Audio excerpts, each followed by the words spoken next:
Jadi kalau petunjuk jalannya sudah ada, kitab suci, penuntun jalannya juga sudah ada, orang yang ahli membaca petunjuk di kitab suci, tidak akan salah ketika kita melakukan perjalanan. Dan otomatis jalannya harus terpelihara dengan baik. Itulah agama. Jadi agama itu jalan sebetulnya. Agama itu bukan tujuan. Agama itu jalan untuk mencapai tujuan. Makanya di agama ada kitab suci. Kitab suci dibawa oleh para rasul. Nah, para rasul itu disebut penuntun jalan. Kitab suci disebut petunjuk jalan. Sayang, kitab suci sebagai petunjuk jalan itu selama ini hanya dibaca berulang-ulang tanpa diambil petunjuknya apa. Padahal sudah jelas pesan kitab suci kita, terutama Al-Quran, Quran surat. Tidak ada kitab suci yang nama-namanya itu pakai surat.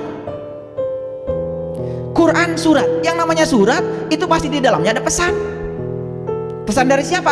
Pesan dari Dia sang pencipta untuk kita yang diciptakan, supaya kita bisa menangkap surat yang dikirim beliau itu, supaya hidup kita tidak menderita, tidak sengsara, agar hidup kita menakjubkan.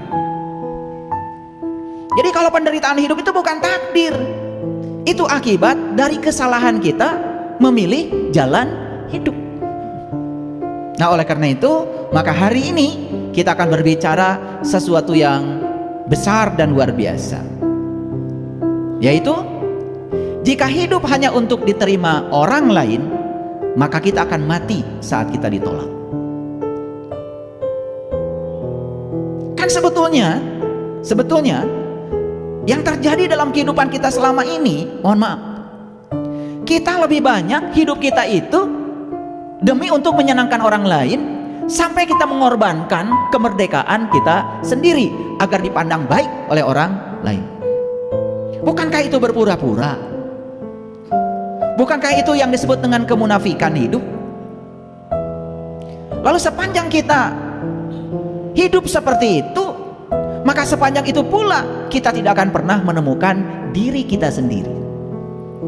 Padahal tujuan kelahiran kita ke semesta ini sebetulnya untuk menemukan diri kita sendiri, agar kita bisa menjadi diri kita sendiri.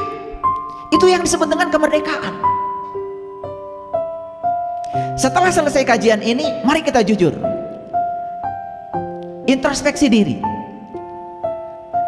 Sekian lama hidup kita di dunia, ternyata hidup kita hanya berpura-pura baik agar dipandang baik oleh orang lain, dan kita mengorbankan diri kita sendiri.